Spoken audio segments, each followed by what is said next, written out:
बाला खातून और अलाउद्दीन ठीक है? ठीक है, शुक्र है वो बिल्कुल ठीक है। बाला खातून की फिक्र थी, हमले का सुनकर खौफजदा हो गई थी। पता है, मगर फिक्र मत करो, तुम्हें मेरी फिक्र थी इसलिए आई हो क्या यहाँ? खुशी हुई सुनकर। बाला वालिदा और हाँ, अलाउद्दीन भी ठीक है। एक बात कही थी मैंने तुम्हें बाजार में, होलो फिर? नहीं, मुझे याद नहीं है। भूल गई? याद है तुम्हें? गलत सोचा था औरहान तुमने। मुझे लगा था महल में दोबारा नहीं आओगी तुम। मुझे इस जगह से इश्क है औरहान। मुझे भी। मैं भी चाहता हूं इस जगह को। होलो फिरा। और एक अहम मौजू है, मुझे अभी एक काम है जो करना है लाजमी। उससे लेके मैं तुमसे बात करना चाहूंगा जब मैं वापस आ जाऊंगा। मुंतजिर रहूंगी औरहान। और तब तक वालिदा से अपने ताल्लुकात बेहतर कर लेना, ठीक है? सही, खुशी होगी। कोशिश करूंगी। हाँ, चलो चलते हैं हम और वालिदा से मिल लेते हैं अभी। वाकई चलूं मैं भी? जैसे तुम कहो।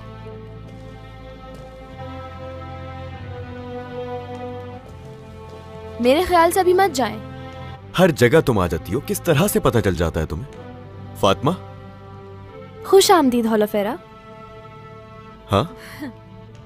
ये राज ही रहे तो बेहतर रहेगा। आओ होलोफेरा, मैं तुम्हें अपने कमरे में ले चलती हूँ।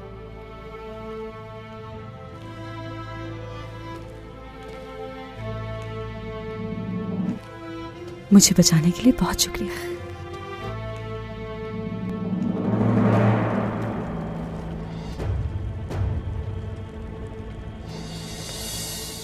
शहजादे, वक्त आ गया है कि आप लोगों की वफादारी को आजमाया। आपका सबसे अहम काम आपका मुंतजिर है। मगर हमें ऐसा क्या काम करना होगा मेहमद साहब? तो आप लोग अमीर हो जाएंगे अगर आप इसमें कामयाब हो गए। हमारी भूख मिट गई है। इतना सोना कमाएंगे कि आपको किसी चीज की जरूरत नहीं पड़ेगी। मजीद इंतजार मत करवाएं, बताएं। और हान की जान चाहिए। ऐसा करना मुश्किल है हमारे लिए। उस्मान साहब का क्या? कफ्फार के जाल में होंगे। कल आप ओरहान के साथ। ओरहान जैसे ही झड़प में दाखिल होगा,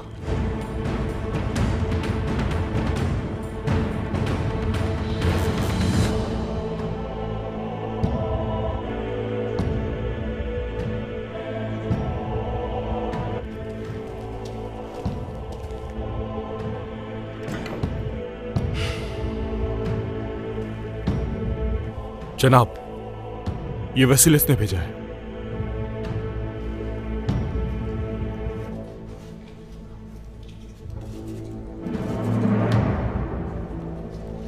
उस्ताद गिरा, ओरहान और महमद कल अपनी फौजों के साथ निकलेंगे। वो किले पर हमला करने वाले हैं। टेकफोर को कहो कल वो अपनी फौज के साथ वहां जाए जहां मैं भेजूंगा। थॉमस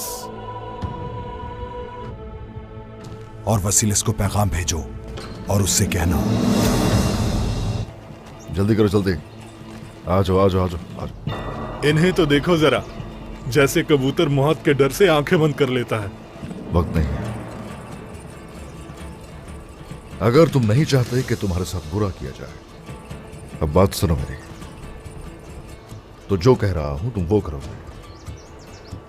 अगर ऐसा नहीं किया तो अपनी जान से हाथ धो बैठेंगे जनाब। इधर उधर नहीं, मेरी तरफ देखो। हाँ, ऐसा ही होगा। जाओ, ले जाओ इन्हें। चलो।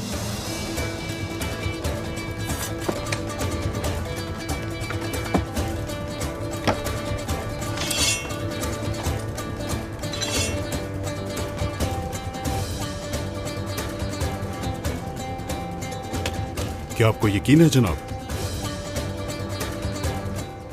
बजाय इसके कि बैठकर इंतजार करें, बहुत से जालिमों को मार डालेंगे। बिल्कुल ऐसा ही होगा। क्यों ना हमला कर दें? लेकिन हम मरने से पहले चलो सिपाही, चलो चलते हैं। चलो बिस्मिल्लाह।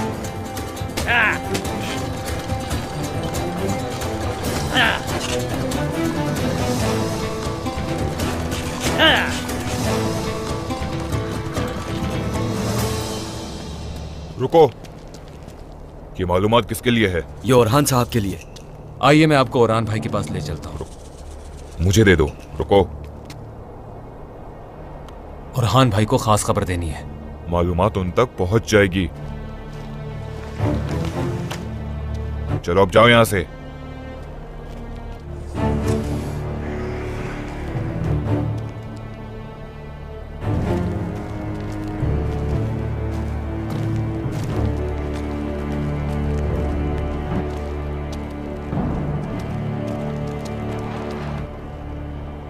होशियार याकूब सरदार।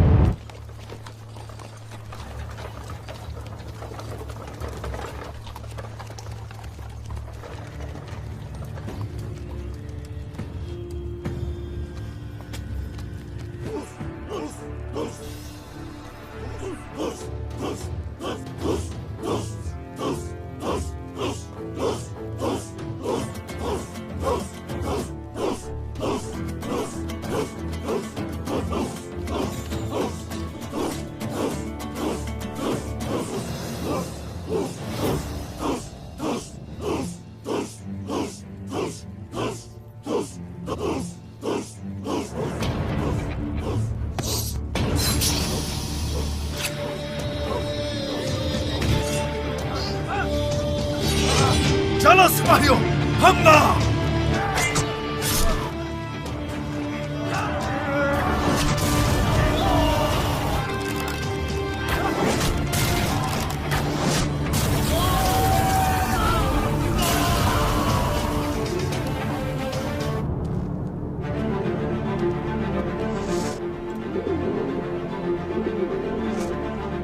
आ जाओ मेरे पास।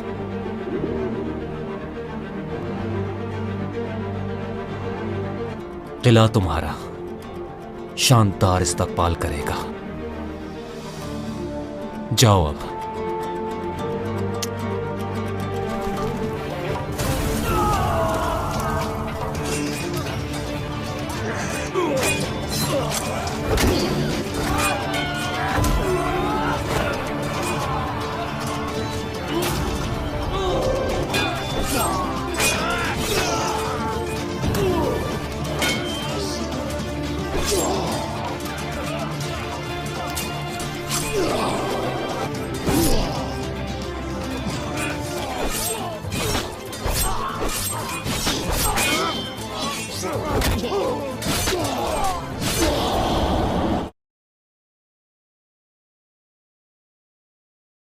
ईसावी सोल्ड के आगाज़ में आप लोग देखेंगे महल में उरहान होलोफिरा से कह रहा था, क्या तुम्हें मेरी फ़िक्र थी जो दोबारा तुम महल आई हो? होलोफिरा कहती है, मुझे बाला वालदा की फ़िक्र थी, हमले का सुनकर मैं खौफज़दा हो गई। उरहान कहता है, पता है, मगर तुम फ़िक्र मत करो, बाला वालदा, उरहान और अलाउद्दीन सब ठीक हैं।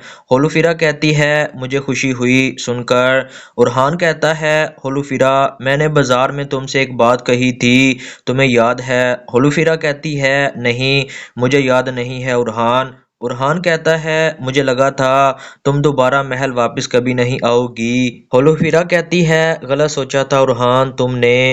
होलोफिरा कहती है, मुझे इस जगह से इश्क है उरहान। उरहान भी कहता है, मुझे भी इस जगह से इश्क है, मैं भी चाहता हूँ इस जगह को। इसके बाद उरहान कहता है, मुझे एक काम है जो मैं करना चाहता हूँ और एक अहम मौजू है, उसे लेकर बात करना चाहूँगा जब मैं वापस आ जाऊँगा।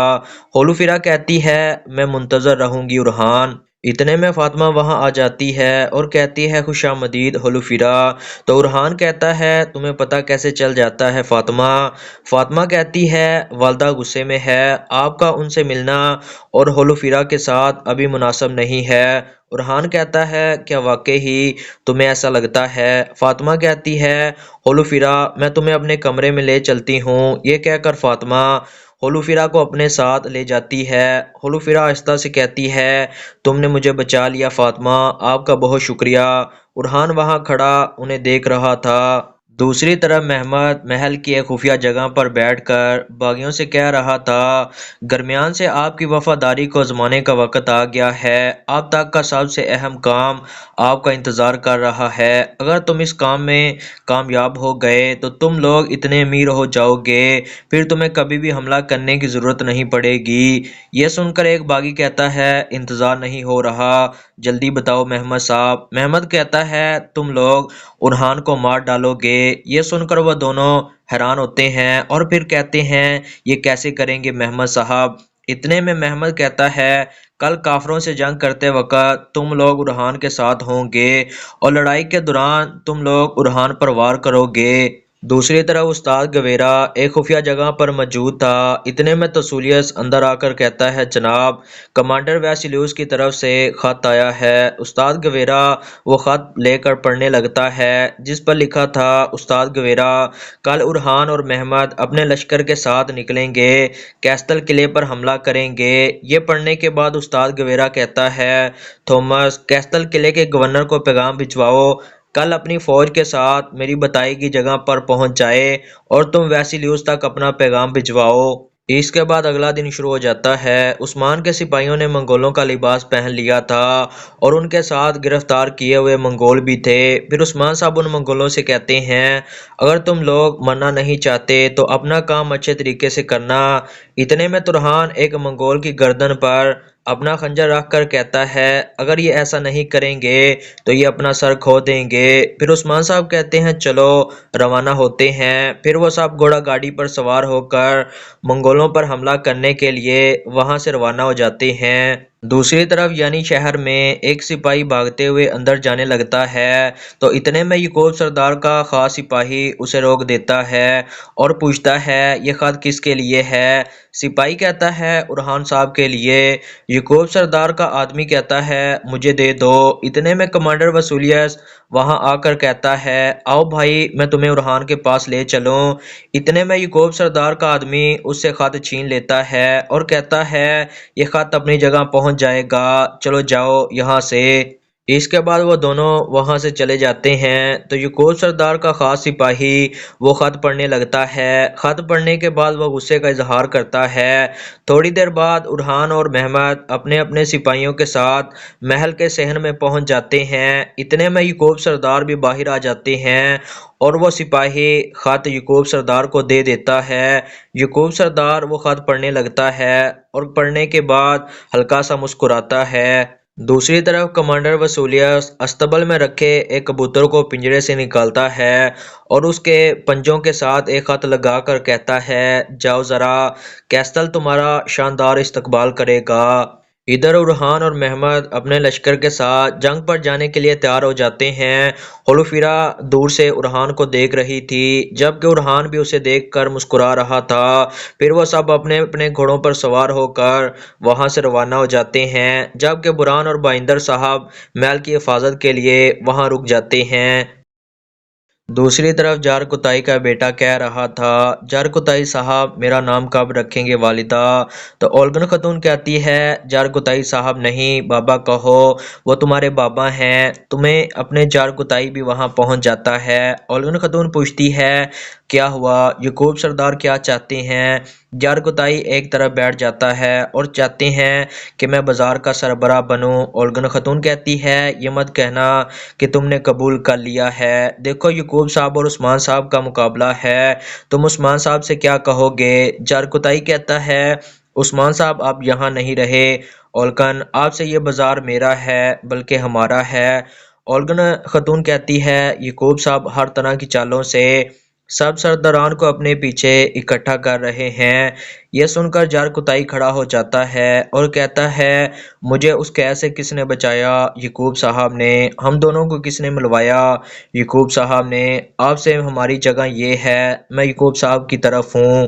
दूसरी तरफ काजी साहब कहते हैं, क्या सबूत है अलाउद्दीन साहब? तो अलाउद्दीन सिपाहियों को आवाज़ देकर उन लाशों को सामने रखवा देता है और फिर एक लाश की गर्दन पर मौजूद निशानात साहब को दिखाने लगता है। इस निशान से यह साबित हो जाता है। दूसरी तरफ उस्ताद गवेरा के कहने पर सगोत में 2 मालगाड़ियां पहुंचाई जाती हैं, जो दरअसल कमांडर वसूलियस का आदमी ला रहा था, लेकिन लोग उसे हसन आगा के नाम से जानते थे और उस पर बहुत ज़्यादा एतमाद और भरोसा करते थे। फिर सिपाही कहता है, इनमें क्या है? तो वसूलियस यानी कमांडर हसन आगा कहता है, जनाब अनाज और गंदम है और कुछ फल। फिर एक सिपाही उनकी चेकिंग करता है और अच्छी तरह से उन ड्रमों को देखता है, उनमें गंदम मौजूद थी और फिर उन माल गाड़ियों को अंदर जाने की इजाज़त दे दी जाती है। इसी दौरान बाला सगोत में लोगों में खाना तकसीम कर रही थी। इतने में गोंजा एक मालगाड़ी लेकर सगोत पहुंच जाती है। घोड़े से उतरकर वो बाला को सलाम करती है। बाला उसे खुश आमदीद कहती है। फिर गोंजा कहती है, वालिदा ने सलाम कहा है और यह सामान बावर्ची खाने के लिए भेजा है। बाला खातून कहती है, सलामत रहें। फिर गोंजा एक डब्बा देते हुए कहती है, यह मेरी वालदा सादत खातून की तरफ से तोहफा है, हम अलाउद्दीन साहब के मकरूज हैं। बाला डब्बा खोलकर देखती है तो उसमें एक आईना पड़ा हुआ था। यह देखकर बाला कहती है, शुक्रिया, सादत खातून की पसंद बहुत अच्छी है। दूसरी तरफ तसूलियत यानी हसन आगा वो मालगाड़ियां सगोत लेकर पहुंच चुका था। फिर आहिस्ता आहिस्ता से कमांडर वसूलियत के आदमी बाहर निकलने लगते हैं। दरअसल इन मालगाड़ियों में सिपाही और हथियार मौजूद थे।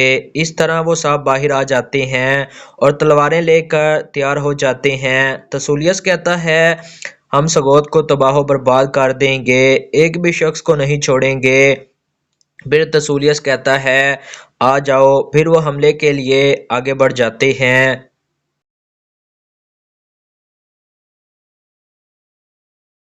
इस एपिसोड के आगाज में आप लोग देखेंगे शहजादा संचार अपने सिपाहियों के साथ उस कबीले में जाता है जहां उसने परवरिश पाई और अपनी मां के साथ रहा। कबीले में एक बूढ़ा शख्स जो बच्चों को संचार की बहादुरी के किस्से सुना रहा होता है और वह बच्चों से कहता है, अच्छी तरह से तालीम हासिल करो ताकि तुम भी संचार की तरह मजबूत भेड़िए बन सको। इसी दौरान संचार अपने सिपाहियों के साथ वहां पहुंचता है। संचार को देखकर उस कबीले के बच्चे संचार से लिपट जाते हैं। संचार बच्चों से प्यार करता है और फिर उन सब को वहां से भेज देता है। इसके बाद संचार कबीले के सरदार उस शख्स से मिलता है।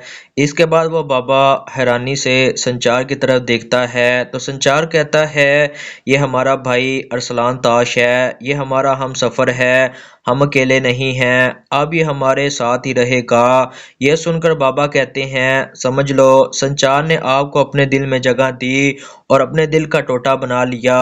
इस पर अरसलान ताश अपने सीने पर हाथ रखकर उसका शुक्रिया अदा करता है।